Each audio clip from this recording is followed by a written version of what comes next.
होत्या, परंतु लाखो कुणबी नोंदी आता सापडू लागल्या. तेच अधिकारी होईल, परंतु सरकारची मानसिकता, इच्छाशक्ती ही देण्याची आहे.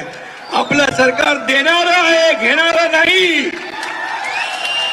आणि म्हणून आज जे निवेदन आपण दिलं, मगाशी मनोज दादांनी म्हटलं की गावागावात देखील मराठा आणि ओबीसी एकत्र नांदतो, एकत्र काम करतो.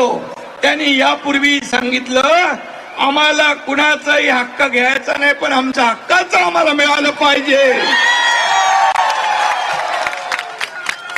आणि सरकारने तेच केलं की एक सर्वसामान्य माणूस, त्याला कुठली राजकीय पार्श्वभूमी नाही, अशा मनोज दादाच्या मागे आपण उभे राहिला. आणि सर्वसामान्य माणूस जेव्हा एखाद्या समाजाचं आंदोलनाचं नेतृत्व करतो, त्यावेळेस मात्र त्या आंदोलनाला एक वेगळेपण असतं.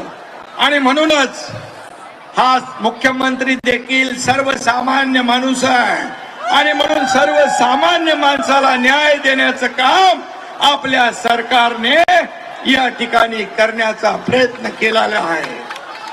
आणि म्हणून यामध्ये मी सर्व वाचत नाही, परंतु जे निर्णय आज घेतलेले आहेत, कुणबी समाजाचे प्रमाणपत्र देण्याचं, संदीप शिंदे, जस्टिस संदीप शिंदे समितीला मुदतवाढ देण्याचं, त्याचबरोबर कुणबी प्रमाणपत्र देण्यासाठी शिबिरं आपण लावलेली आहे.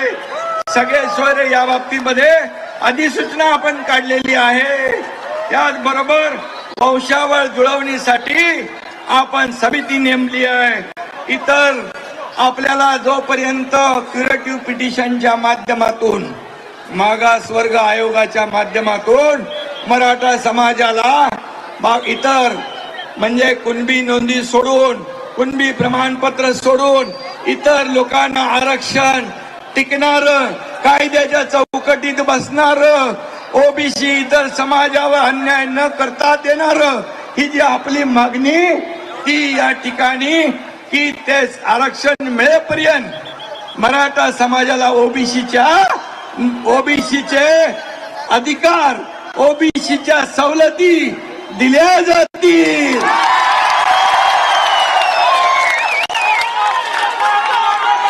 आणि म्हणून मी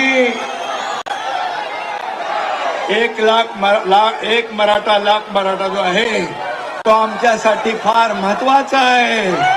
आणि म्हणून तुम्ही अतिशय संयमपणे या ठिकाणी आंदोलन केलं.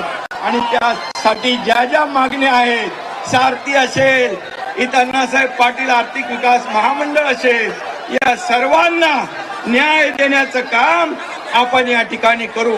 आणि मगाशी आपण सांगितलं की जे आंदोलनामध्ये मृत्युमुखी पडले त्यांना देखील कुटुंबाला वाऱ्यावर आपण सोडणार नाही.